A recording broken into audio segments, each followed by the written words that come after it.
Wheels are spinning and we are live. Hey, internet friends, this is Magic Brad with The Magic Brad Show, and this is going to be a lot of fun. I've got a friend of mine that I met online, and we did an earlier conversation. Then we decided to do a series on here, and I'm going to give you a little sneak preview.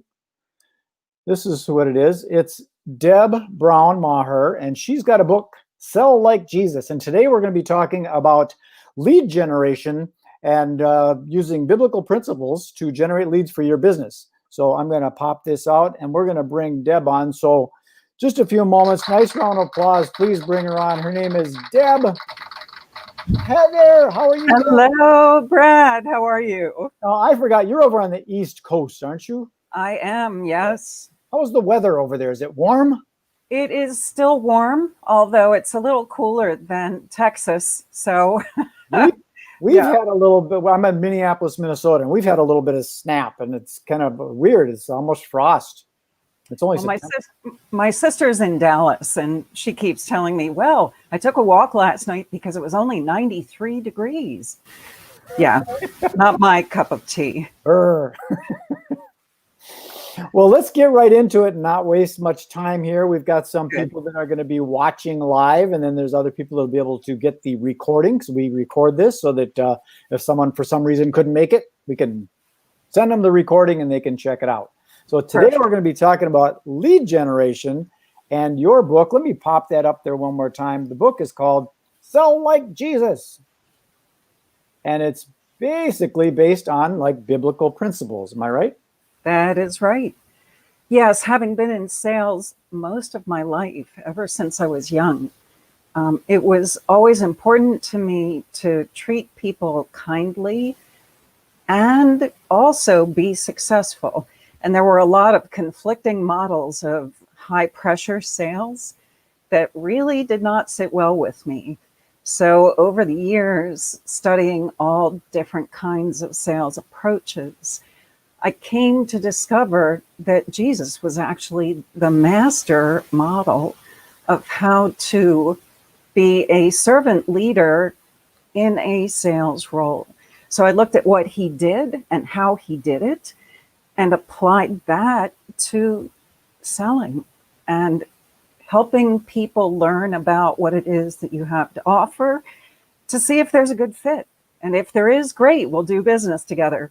And if there isn't, then we will kindly shake hands and agree to part ways because it doesn't work for both of us. So the high pressure sales, you're talking about kind of like those timeshare sales where they get you all emotionally into it and then there's buyer's remorse when they found out what they did? Exactly. And you bring up a good point there. What high pressure does is it gets people into an emotional state so they're making the buying decision emotionally. When in fact, we all have to rationalize the purchase intellectually because we have limited budget, and we have to also make sure, do our research, be comfortable that what we're actually buying will do what we need it to do, what we think it can do. Mm-hmm. So I'm kind of curious, how did you all of a sudden come upon this idea of using biblical principles for a businessy kind of thing? Because I remember there was a situation where Jesus was in the marketplace and he didn't like the way the traders were exchanging money and they had a chaos. Yes. So I originally got the idea when I was working with my own coach. If you're going to be a coach for a living, it's also good to submit to the same coaching process that I use with others. And my coach said one day, Deb, you ought to write a book. And thinking kind of quickly in the moment, I said, I have no idea what I would write about unless it would be how to sell like Jesus. And actually, Brad, the idea was born right there. And I said that because I didn't want to write a book that was just another sales technique book. I wanted to write something that had not been written about before. And I could not find any books that showed the scriptural backing for sales technique. So let's just take a really simple, everybody's going to know this scripture, whether you know the Bible or not. The golden rule. That's actually from the book of Matthew. Do unto others as you would have them do unto you. Well, common sense says if I don't like to be pressured, then I'm not going to pressure someone else because I don't like when it's done to me. Sure. So you also have to be able to balance making sales. So what's the right kind of pressure? Well, the right kind of pressure is the pressure the person puts on themselves, not the kind of pressure you put on them. Right. So if it's their idea, they're the only ones who can really make the decision, is this worth the time, effort, and energy? Can I spend this money now? Is it a good investment? Am I willing to make changes? Because no matter what you're buying into, change is always part of the deal. Sure. Even if it's something good that's coming, there's still adjustments. So then the role of the salesperson is really more to take the pressure off of the process as opposed to putting it on. Exactly. And that's a tricky thing to do when all of the experiences we've had being sold to are the high pressure. And we remember, wow, that was horrible. I don't want to experience that again. But then what do I do if I don't do that? What do I do instead? And it really comes down to building relationships. And I know that might sound trite. That's nothing new, right? We all know that the better our relationships are, the better we understand each other, the easier it is to trust. And if it's a purchasing situation, to buy. But there are ways that we have to be good at building relationships quickly in what starts out as an adversarial situation. Yeah. That buyer-seller situation has tension from the get-go. So we have to be able to quickly establish trust. And you can't do that by saying, you can trust me. Honest, I'm a Christian. You can trust me. Yeah, right. Everybody will run the other direction as soon as you say that. It's a red flag. So don't listen to what people say. Watch what they do. We have to model the behavior that will help people trust us. So the relationship thing, it's very important, especially these days on the internet, because there's the trust factor. So you really have to build that relationship up, an honest, sincere, genuine relationship. Yes, and good point. The whole landscape has changed, hasn't it? That's actually what's coming up next week. We're going to be talking about relationships. We won't get too much into that right now. Well, I'm going to segue back to what we're talking about now, which is lead generation, right? Mm-hmm. Because we're forced now to generate leads electronically. And how do you build a relationship electronically? Well, it starts with knowing who your ideal audience is. Sure. And being very purposeful going after that audience. What are the mistakes I see many, I won't say most or all, but many salespeople make, is thinking everyone's a prospect. And the more prospects I have, the better. In reality, everyone is not a prospect. They're a suspect. I suspect they might be able to become a prospect. And that's where the internet actually helps us allow people to self-select from suspect to prospect, and maybe even walk a couple steps down the prospect chain until it's time to have a conversation. And that's where we'll get next week when we talk more in depth about building relationships. That really comes through dialogue. But before we get there, we have to get people's attention, and we want to get the right people's attention. Because, I don't know, Brad, have you ever worked with someone that afterwards you felt like you needed to fire them? Like you're really sorry that you ever started the engagement. Has that ever happened to you? Oh, for sure. The kind of customer that you want to get rid of. Absolutely. Because you didn't really, I think, get into the in depth of why you're selling them. Absolutely. Right. Like the customer that's always asking for more, right? That kind of thing. Yeah, for the same price. Let More. me put your book title up here so that if Sure. someone tunes in and they got to get going, at least they see it right there. Thank you very much. That's how you can find, that's where you can learn more about selllikejesus.com. That's Excellent. where you can go about the book. Perfect. So when it comes to generating leads, the best way, if you've not done this thought work, you need to start here. So get out a piece of paper and a pen if you don't have it already, and take some notes. Start with looking at who your favorite clients are today. What are the characteristics that they have that you would love to find other people like them? And write those things down.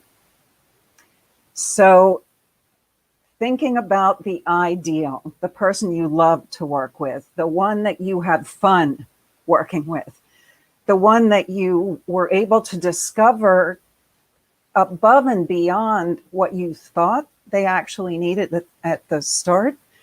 And it just grew, and you were able to become more and more valuable to them.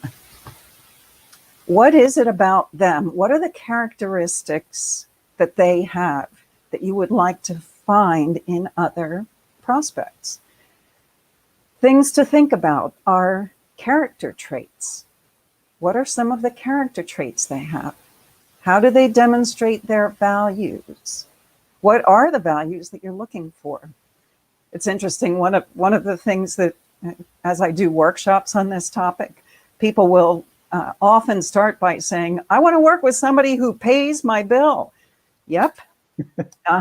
It's someone who values you and the product or service that you bring, and they are happy to pay you for it. That's a quality that not everybody has. Now, sometimes that might not be a person, but it might be the character and the values of a company. Absolutely.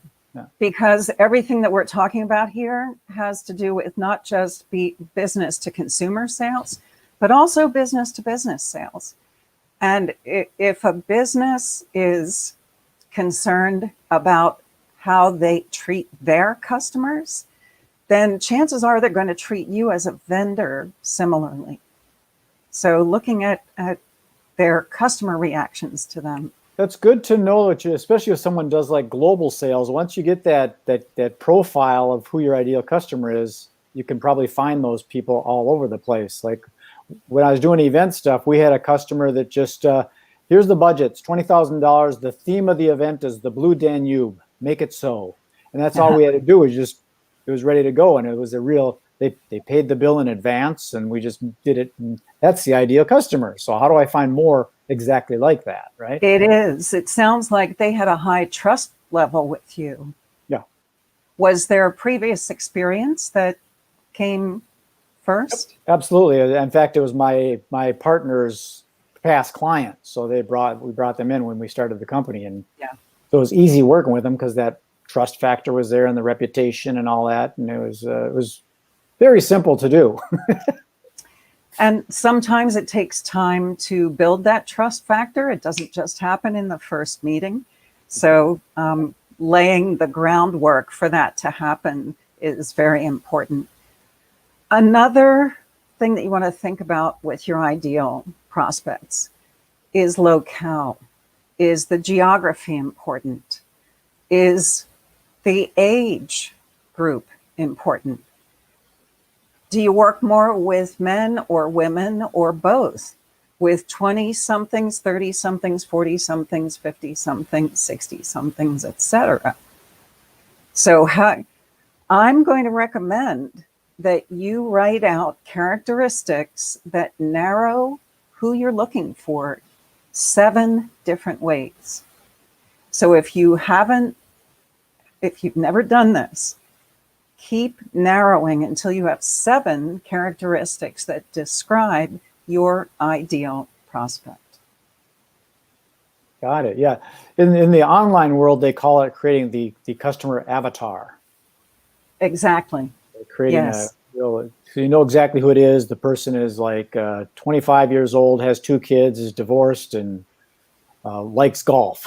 It gets really niched down, and then you just kind of duplicate that. Right. Very good. So even on that, in my book, Sell Like Jesus, That's what it looks like. that's what it looks like when you see it on Amazon.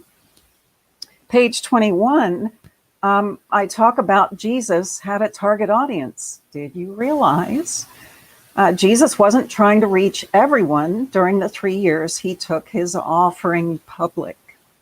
His target audience was narrow and specific, as seen in the instructions that he gave his disciples in Matthew 10, 6 and 7, where he said, "Don't go into any non-Jewish or Samaritan territory.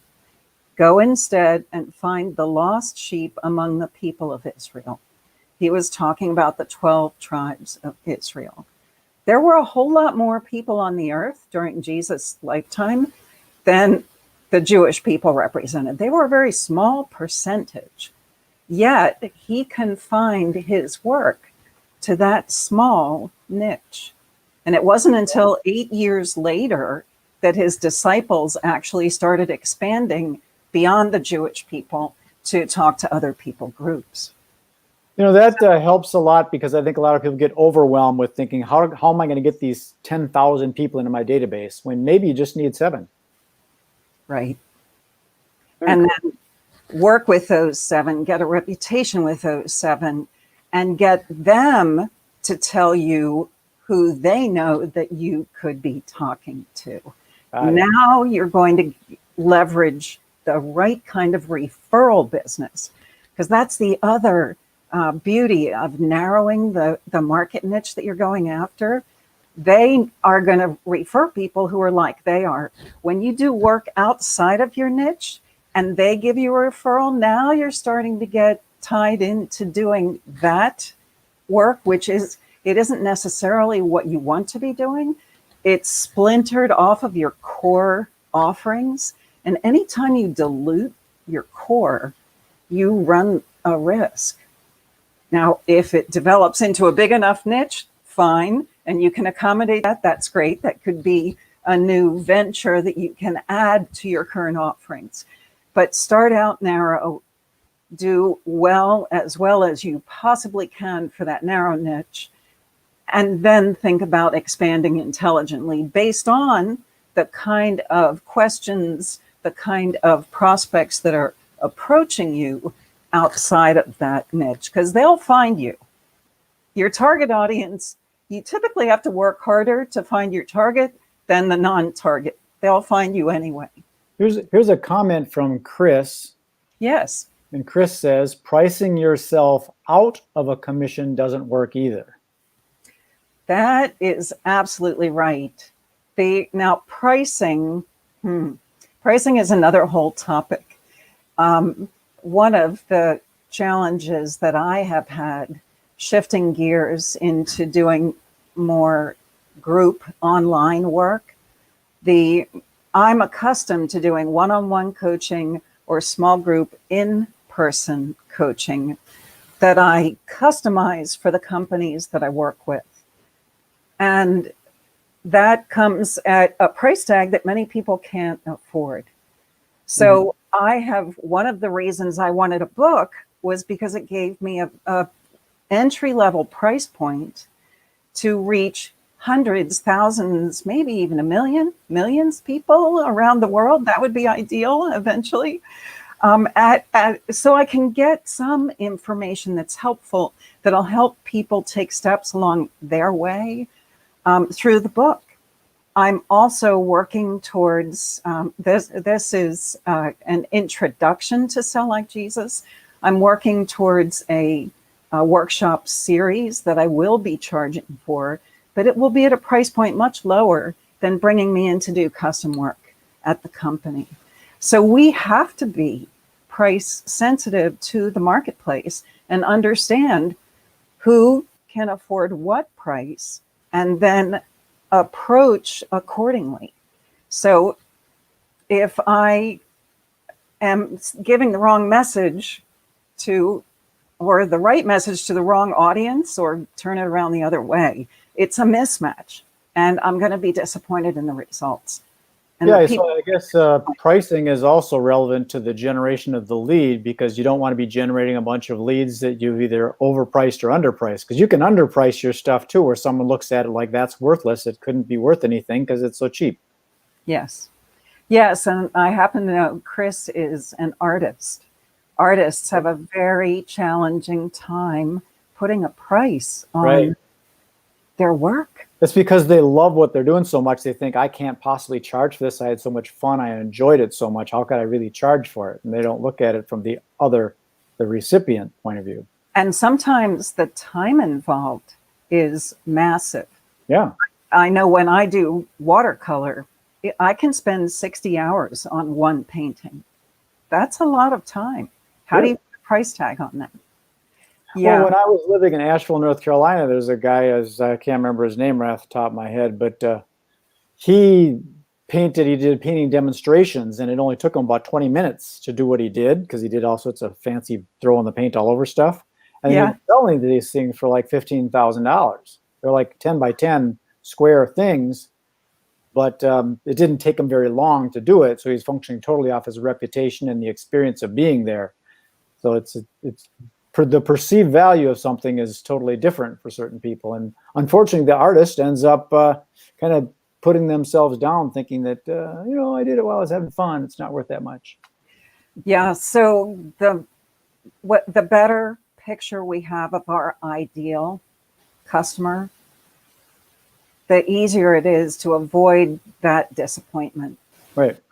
I know that pricing artwork in central Pennsylvania, you get about 50% what you could charge in other parts of the United States. Different communities value art differently. It comes back to what you said about that, Brad.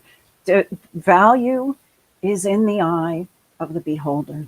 Totally. Look at Coca-Cola. It's just sugar water with bubbles in it, and they sell it for $6.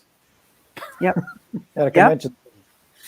So do you have a little worksheet or something that you'd showed me before? Is that like a checklist of topics? What's the I do. I have defining your ideal business to business customers. This could also be adapted to business to consumer. And what I've done is break out, there are 5 areas to consider. The first one is, who are your favorite clients? We've talked about that. Second one is, what are their character attributes? We talked about that. Third is demographics and psychographics. So what does that mean? It's values, it's timeliness of payments, it's how companies treat their employees and how they treat their customers. So the psychology as well as the demography are things that you want to consider.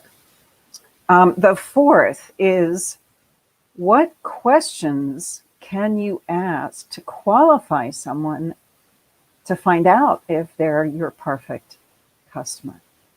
This is where you can begin. Once you formulate some of those questions, what you're going to do is start prompting people to think about, am I experiencing a gap that this person has a solution for? So the question should prompt, have you ever wished you had that perfect piece of artwork it had the right colors and the right design, but you just couldn't find it anywhere? See, there's a question to prompt to see, has anybody ever felt that way? So asking the questions draws the information out. I know a friend of mine used to teach exhibitors how to exhibit, and he talked about Emerson's 6 friends, the who, what, where, when, how, and why. Right. Yes, those questions, it draws that information out, and it gets a person to start thinking, right? That's why I want that piece of art. Exactly. Or in that case, you might be setting yourself up to do custom artwork. So it's tailored to the individual. And people will pay a premium for that because they want to talk to the artist and have input on the painting. They want to be able to dictate the color scheme so it fits their decor, perhaps even the subject. Not everybody cares about that, right? So your questions are integral to helping bubble up to the surface who fits your ideal customer characteristics. Yeah, the quick story is there's a guy at a trade show. He's at a communications trade show. He's buying a phone system for his company. And the salesperson was telling him about all these features and benefits and how this is great. And the guy ended up buying the one with the big buttons. And the salesperson wondered, why did you get that? It's the same price, and all it has is big buttons. It doesn't have all these fancy features. And the guy said, I'm in the construction industry. Our guys have big hands. They got big fingers. They need big buttons. So the salesperson didn't even ask, why do you want that phone? If you ask the right questions, you can make the sale a lot faster, probably. And it works to the favor of both. Now, that guy got what he wanted because it simply was available. But what if that the salesman didn't have that phone out? It was in a drawer. Sure. So the buyer never saw it. So if you're not asking the questions, how are you going to be using this phone? And what are the features that you're looking for? What would make it the ideal phone for you to buy? Right. Just those questions are going to prompt responses that help you as the salesperson start to understand what's motivating this purchase. They're motivated because they're talking to you, but what exactly motivated them? That's what we need to know. The more we know, the better we know that, the better we can offer the right solution or realize that we don't have what they want or need, in which case we might be able to help them get it. We might be able to refer them to someone, or we might say in 6 months from now, I may have that. Would you like me to get back in touch with you? Depending on what the truth, the reality is. And that's where do unto others as you expect to be done unto you. Because if you treat them like a jerk because they didn't, you didn't have the product for them and they leave and you go, well, I don't need you anyways. I'll just sell to somebody else. Right. That's good. That person's probably not going to come back next month. Got to be nice. No, they won't, because you insulted them. That's right. So, you can't afford it anyways. So even when the sale isn't made, still being of service, being kind, treating, as you said, treating them the way you yourself would want to be treated. Yeah. Let me put your other thing up here for just sales in general. Deb Brown Sales right there, debbrownsales.com. That's just not to do with the book, but who knows? Maybe somebody isn't looking for the book. They want to talk with you and consult with you. So put that one up there. Absolutely. And I'll mention that the first half hour is free, always. There we go. Really, no strings attached. I'm happy to bring relevant to value. It's a valuable half hour. Just because it's free, it's because you're kind, right? Thank you. You have some more check boxes or buttons on your list for today, so we don't get too long. I'm not sure how much more you got to share with us. So I'll wrap up by giving some advice. Have a systematic approach to reach your target audience. Systematic and consistent approach. One of the challenges many of us have if you're a solo entrepreneur, a freelancer, or a business owner, you're wearing a lot of hats. You have a lot to do. And if you don't really like sales, it will get pushed to the back burner and forgotten about because there's all these other really important things that need to get done. So it's important to have a structured approach. Write down your approach, make it doable. Don't try to push yourself to do more than you can. The trick is a little bit every day, consistently over time. So if you are not spending dedicated time on trying to find new prospects today, dedicate half hour a day, an hour a day, whatever you can fit into your schedule, and then keep doing across a long period of time, you're going to be way ahead of people who do things in fits and spurts. And I understand the tendency is I'm busy getting new business. Oop, now I got to fulfill what I sold. So I'm busy working to fulfill the business. So I don't have time to do sales. That kind of sets us up for this instead of a steady. Yeah. I was just going to ask about that for like more the upper management of sales, like a sales manager.